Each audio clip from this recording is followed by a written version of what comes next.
ABC's Nathan Rousseau Smith gives us an inside look. Is this technology going to kill jobs? When you saw some of those messages, did it make you worry for your safety? From what you're hearing, are they scared of AI, or is it a little more nuanced? Why do you think AI is so disarming for people, especially for creatives?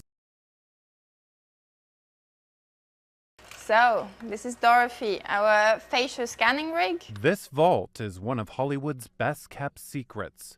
It's not safeguarding money or jewels, but something far more valuable. Digital clones of your favorite actors and entertainers. 3, 2, 1.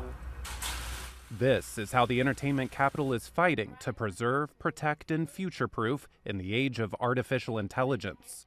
Instantly, I'm able to see what would take hours in the makeup chair. And then there was this. There's two of you now. Yeah. I mean, that is... My teeth, eyes, face, suddenly someone else's. Deepfakes made even more lifelike and harder to spot. Is this technology going to kill jobs? Absolutely not. No. Absolutely Why not? Because what this does is it allows stories and projects to happen that wouldn't otherwise happen. Billy Joel employed Deep Voodoo's tech, his face de-aged and superimposed. So the performer, the way that they're acting is just as critically important as your technology. To be totally honest, it's more important. To make it believable. Yeah. Now, would something like that have been possible without AI before? The issue that people had with traditional CGI is that it came off a little bit eerie, a little bit, some people call it uncanny, right? This notion that it looks almost right, but there's something that's off about it. Potentially distracting for the viewer. Exactly, that's exactly right. And so the AI has been able to bridge the gap. Some people call it this uncanny valley. Do you feel like the studios have the actor's best interest at heart with how they're harnessing AI? I would say I think the companies are generally coming at this with a more careful and deliberate approach than I feared might happen, and that is a good thing. One of the reasons that I think it's so important to kind of be in a space like this is that Hollywood has gone through so many big technological changes. Why do you think AI is so disarming for people, especially for creatives? There's somewhat of this old adage about people say things that are evil, magic, and a tool when a new technology comes out. It's evil to the people that are being disrupted, it's magic to the people who own it, and in the end it just becomes a tool. And so that's the system that we're seeing right now. Tilly touched a nerve. Why? Because Hollywood is, yeah, it's a big industry, but it's also an industry full of creatives. And these actors are going to school for this, and they're reading a script, and they're looking at their lived experience to make these acting choices with their acting partner on a set full of other humans to create a product that then goes out to other humans in the hope that they'll connect with somebody.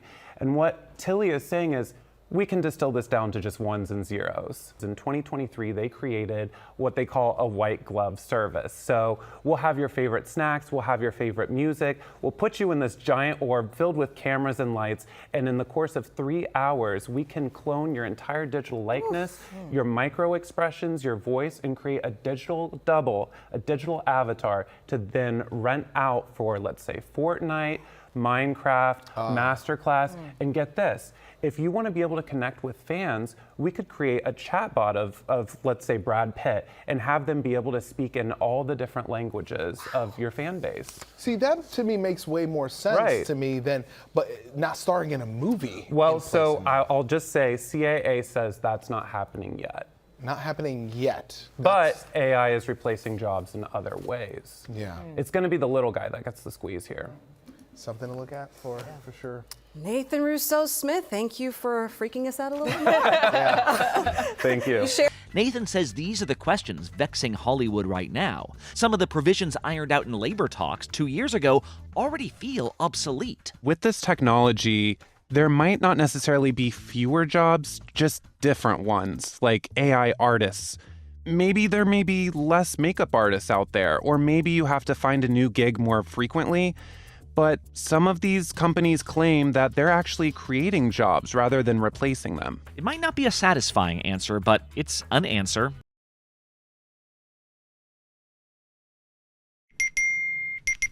This is unbelievable. Oh, wow. Karen Marjorie is popular. Hey. Hi, how are you? This is what happens when the social media influencer leaks a burner number to her innermost followers. 2,000 messages. And it's still going. And it's still going. They're just happy they now have access to this number, and hopefully some of these people get a response back from me. But what if she could respond to everyone? Karen believed there was a way, using artificial intelligence. It was the very first digital clone of a real human being set out to millions and millions of people. So you didn't know what to expect? I didn't know what to expect. Marketing Karen AI as your virtual girlfriend, the launch made headlines and a lot of money. You were charging $1 a minute to talk to Karen AI, and that netted you $70,000 in the first week? Yep, that is right. Passive income.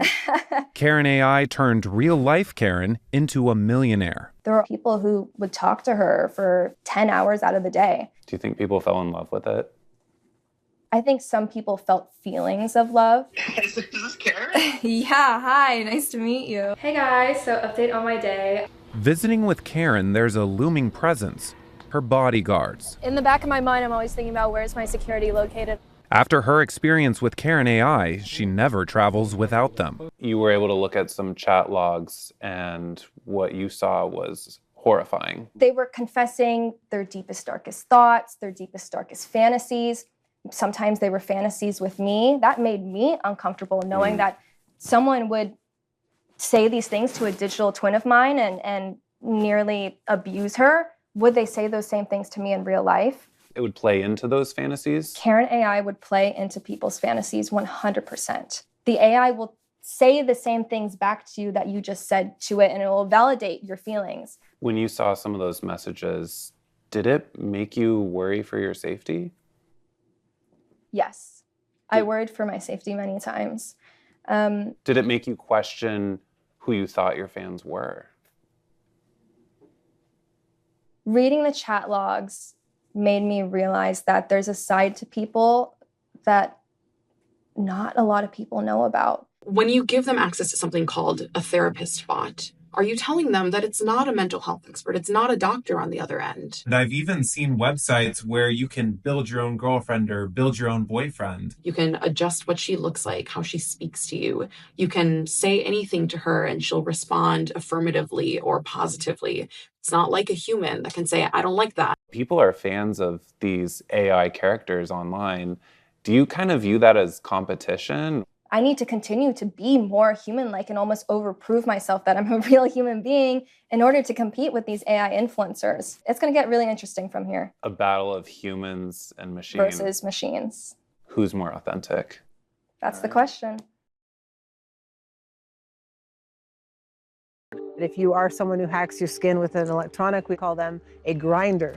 Let's see what we got in the Dangerous Things kit of how to become a cyborg.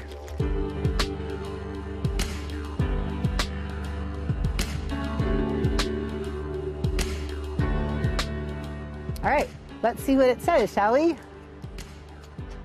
Hey, ABC News. Let me show you what a body can do. Why did you get that first implant? Because my daughter wanted one. I said, listen, I'm not sure how safe this is for people, so how about I go and I get one, and if it's safe, like after a year and I don't have any health problems, I won't have a problem with you getting one. I'll even buy it for you. And she to this day doesn't have one, and I have 52. Yeah. 52, that sounds like an addiction. A little bit.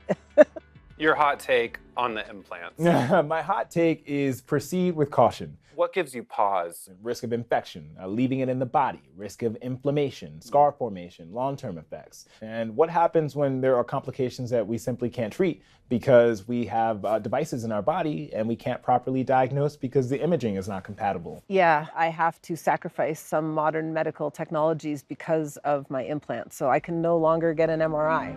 They've got magnets everywhere. Nope.